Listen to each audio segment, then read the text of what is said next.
Hello. So this is Manas Pratimugyan from PTI, Press Trust of India.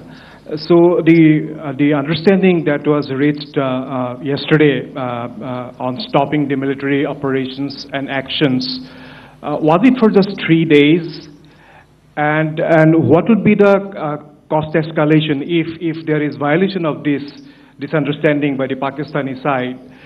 And my subsequent question would be that we have a kind of ceasefire agreement with Pakistan that was finalized in 2003. So will there be some kind of similarities in frameworks between the two kind of understandings, 2003 ceasefire agreement and the current understanding on stopping military operations? And again, what are the cost that will be incurring on Pakistan if Pakistan again resorts to this kind of terrorist activities, because we have made it very clear that the cost will be very high. So I would like to have your thoughts on it. Okay, so I'll answer the latter part of the question first. I also want to add that while the initial ceasefire agreement, as you correctly pointed out, is of the 2003 vintage, but I must remind you that in 2021, in the month of February, and this was then when the crisis in eastern Ladakh was also on, the two DGMOs had spoken and arrived at a ceasefire understanding that lasted right up until this unfortunate attack at Pahalgam. Once our Foreign Secretary had announced the decisions of the CCS in the immediate wake of that attack, he had announced certain measures, and then of course Pakistan had in turn made its own announcements. Since then, there have been certain violations of this ceasefire understanding, and of course after the 7th of May, like I pointed out during my statement, that there have been numerous violations on the line of control especially, and of course along the international boundary by the Pakistan Army and the Pakistan Air Force. This understanding that we spoke about yesterday, no, it was not for 3 days.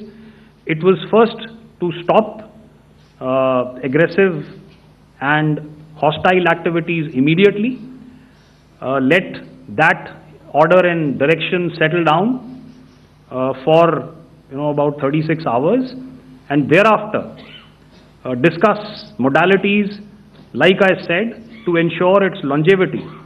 That is tomorrow on the 12th of May. But unfortunately, we had a violation starting at approximately 1900 hours last night, and we've sent a communique, like I said, to the Pakistan Military Operations Directorate, and we will await as to what happens tonight. All right. The cost escalation, I'll leave it to your best imagination. I've already said that the response will be fierce and punitive.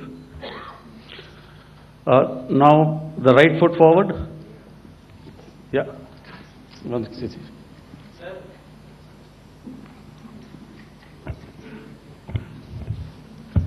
Sir, I am Ajit Dubey from ANI, sir.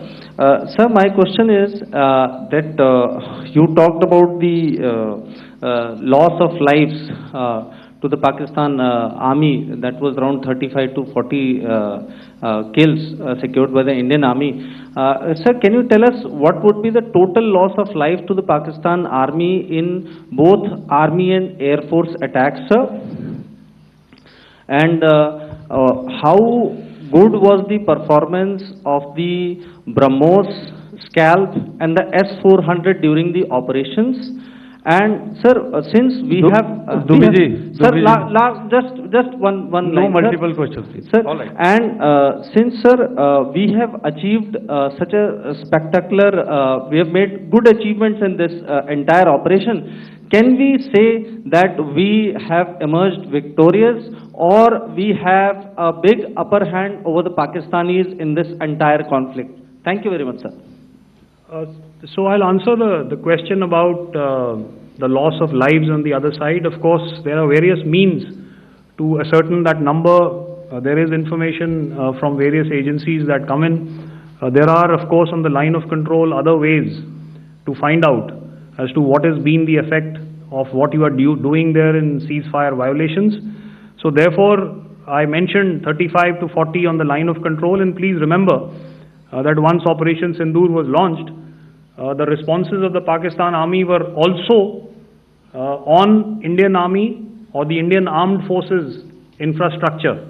Let me put it that way. So that's why I did not cover casualties of the Pakistan Army, at least in the initial phases of battle, because those were not our targets.